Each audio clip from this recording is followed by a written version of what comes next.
how to download TikTok videos to watch offline. First, open up the TikTok application on your phone to get started. You will then be taken to the TikTok homepage. Here, you can explore and view TikTok Reels. On this page, go to the bottom right corner and tap on Profile.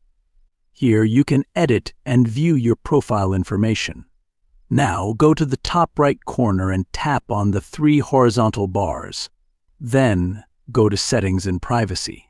Scroll down to the Cache and Cellular section and tap on Offline Videos.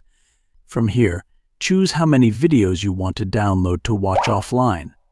After selecting, tap on Download at the bottom. Wait for the videos to download. You can now enjoy watching videos even when you're offline.